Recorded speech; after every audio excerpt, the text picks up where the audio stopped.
Why some North Korean defectors returned to one of the world's most repressive regimes. So, South Korea CNN. He risked his life fleeing from one of the world's most repressive regimes, traversing a militarized stretch protected by barbed wire fences. Then, a year later, he went back the way he came. More than 1 month since the man crossed the demilitarized zone from South to North Korea, much of his life in both the countries remains a mystery as to his reasons for returning to the isolated nation ruled by Kim Jong un. South Korean media reported that the defector, who haven't been officially named, although fellow defectors say he was called Kim Woo-jung in South Korea, was a former gymnast who largely kept to himself. According to South Korean police, he was a construction worker in his 30s who earned money by doing manual labor. The man's case is rare. While more than 10,000 North Korean defectors have arrived in South Korea in the past decades, just 30 have returned home, where they face the prospect of being put into forced labor camps, according to official South Korean data. But defectors and advocates say even if the man's rationale for leaving South Korea is unclear. The fact that some North Korean defectors were willing to return to one of the world's most politically isolated countries only highlights how challenging life can be in the South for North Koreans. Why people defect? Since the Korean War ended with the armistice in 1953, North and South Korea have been separated by the almost impenetrable border, preventing anyone from crossing the other side. Over subsequent decades, South Korea has modernized, becoming one of the world's richest and most technologically developed countries. Meanwhile, the North Korea has become increasingly isolated, with citizens subject to widespread poverty and limited basic freedoms. So, it isn't hard to see why people may want to escape. Since 1998, more than 33,000 people have defected from North Korea to South Korea, according to South Korea's Unification Ministry. However, numbers have dwindled in recent years after Kim imposed even tougher border controls to prevent the COVID influx. On very rare occasions, defectors like the former gymnast managed to escape through the heavily guarded, demilitarized zone separating North and South Korea.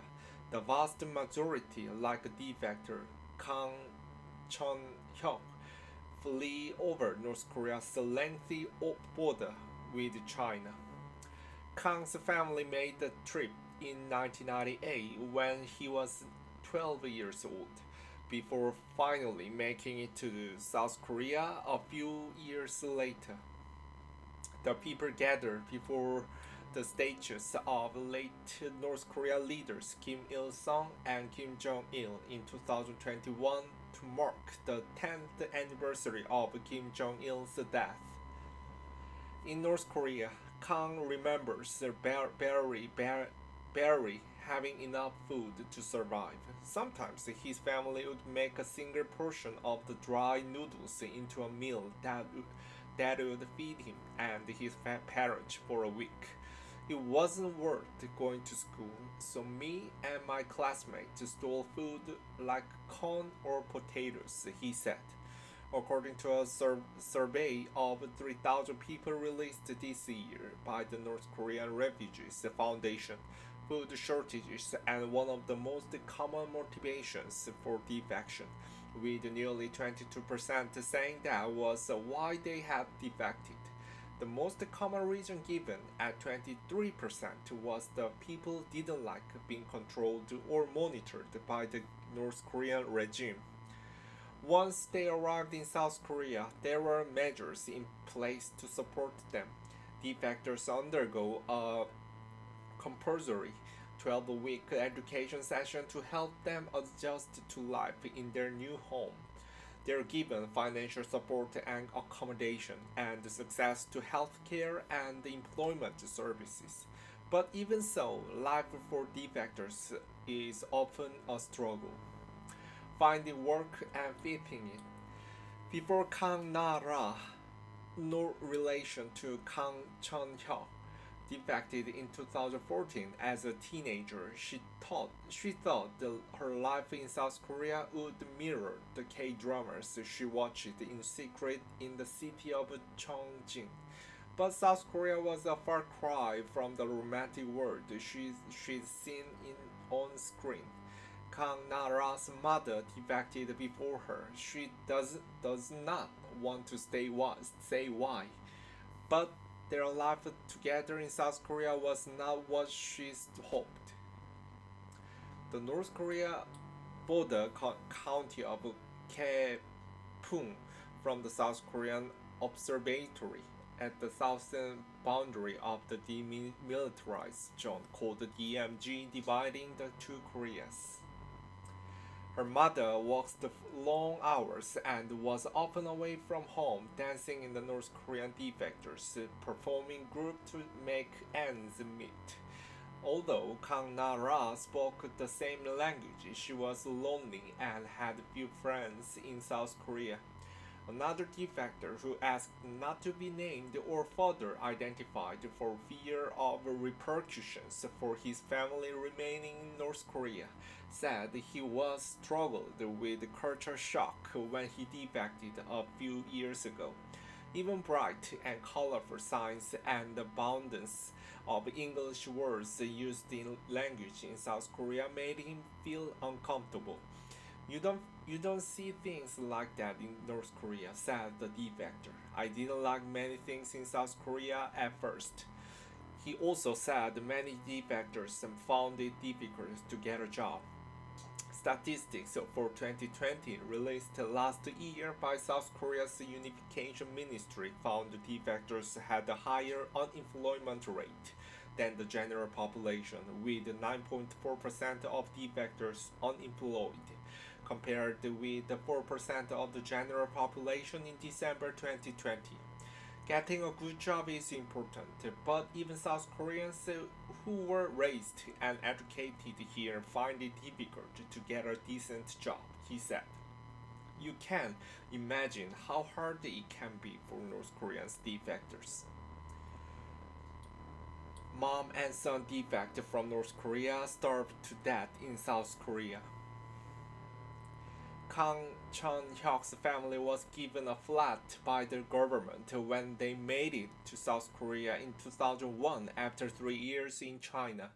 But his thick North Korean accent made it hard for him to fit in at school and he dropped out. He worked in manual labor until he was 25 years old, unsure if he would be able to ever do anything else. For others, the struggle to adjust and find work can have deadly consequences. In 2019, North Korean defector Han Sang-oh was found dead in her apartment with her 6-year-old son after she failed to pay her bills for months. A water meter inspector noticed a foul smell coming from the apartment and called the police, who found two heavily decomposed bodies and an empty fridge, leading the police officer to note starvation as the suspected cause of death. Separation pains. But not all defectors have dreams of the bright life in South Korea. Kim Leon-hee is a rare case of defector who arrived almost by accident. The 54-year-old who lived a relatively upscale life in North Korea went to China in 2011 to visit relatives and seek medical care for liver disease. But when she arrived, she found Chinese doctors wanted the payment upfront. Kim Leon-hee desperately wants to get back to North Korea. Kim said a broker told her Chinese people often went to South Korea to earn the money. So she signed up for a journey to South Korea and left her North Korean passport with the broker group, not realizing that meant she would never be able to return home. Kim feels hostility from South Koreans, especially when North Korea's leader fires missiles. She told CNN she struggled to adapt to the capitalist society governed by market pressures and to understand what she sees as the dog eat dog world. It's like we are oil and South Korea is water, so we can't mix, she said. That's a common sentiment for defectors. According to a North Korean Refugees Foundation survey, while most people are happy in South Korea because they can live a free life and earn relative to how much they work, many are unhappy with the level of intense competition. But the hardest part for Kim is the separation from her family. South Korean law prevents any communications with people in North Korea, and South Koreans cannot travel there unless Kim sneaked back into North Korea or the two Koreas reached a peace agreement. She has little chance of seeing her family again. Kim last saw her daughter when she was 17. Now her daughter is 28. Kim is only able to communicate with her family through journalists who take letters and gifts for her to North Korea. But that hasn't been possible since North Korea closed its borders due to the COVID-19 pandemic in 2020. It's scary to be alone, she said. When I see light on in other apartment in the evening, I imagine families having dinner together. That's the saddest and the loneliest feeling. Why defectors return? Despite the difficulties of being in South Korea, the vast majority stay put. For most, that's because the benefits of staying in South Korea are far greater than the risk they faced if they returned. So Jae-pyong, the director of the Association of the North Korean Defectors, defected in 2001. In the 20 years he's lived in South Korea, he's only known one defector personally who returned to North Korea. She was the doctor with a family back in North Korea who didn't realize that her brother was bringing her to South Korea, she said. She didn't have a reason to defect and she couldn't get used to life in South Korea. So sad. Anti-North Korea activists and refugees from North Korea attend a protest against the summit between US President Donald Trump and North Korea's leader Kim Jong-un in Seoul on February 26, 2019. He questioned how many of the 30 defectors who returned to the North Korea had left of their own free will. He said some may have been blackmailed or kidnapped near the border between China and North Korea. Others might have had major financial difficulties that left them with few other choices. Lee Na-kyung, a defector activist for single parents and people with disabilities from the North, said by the time many defectors arrived in South Korea, they already have major debt to brokers who helped them cross the border. Some defectors pay their government settlement money to the brokers and then sink further into debt as they struggle to find work, according to Lee, who defected from North Korea in 2005 after her husband was framed for a crime she said she didn't commit. For some, the hardship of life in South Korea doesn't meet their expectations. She knows of one man who was a high ranking military officer in North Korea who could only find work in a junkyard in South Korea. He said that he wouldn't rather die at home instead of dying as a junkman. She said, "What's next?" A month after the gymnast Kim crossed back into North Korea, it's unclear whether he's still alive. Although the South Korean military spotted him on surveillance footage crossing the barbed wires into the demilitarized zone, they failed to stop him. The South Korean military's Joint Chiefs of Staff Chairman Won In-chul said in a briefing in January. He was seen 4 times on security camera on the south side of the border and once after he crossed the military demarcation line. At one point, soldiers mistook him for the defector coming from the north. At another point, they went to find him. Later, they found no trace of him except a feeder caught on the wire that they suspected had come from his puffer jacket. There was no unusual movement of the North Korean military over the incident. South Korea's defense ministry spokesman Bu Seung-chan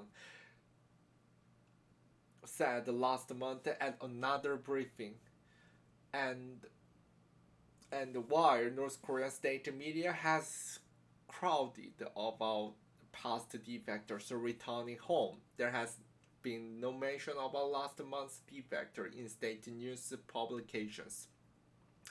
For those in South Korea, it's a reminder that the country's policies to help defectors could still be improved.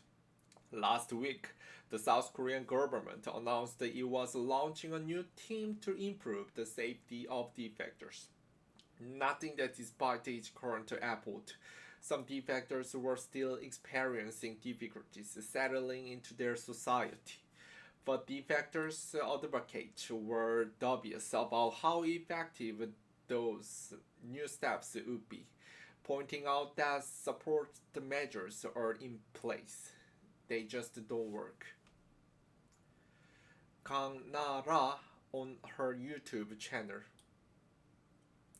Even defectors who appear to have successfully made their transition sometimes struggle with the pull back to North Korea.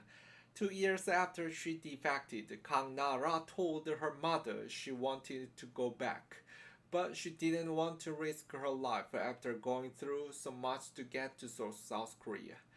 Now Kang, 25, is a television personality and YouTuber with more than 300,000 subscribers who watched her clips about life in North Korea.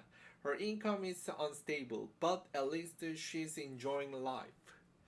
Still today, I wonder if I made the right decision, she said. Life here is tough. Se-eun Park and Yoon contributed to this story from Seoul, South Korea.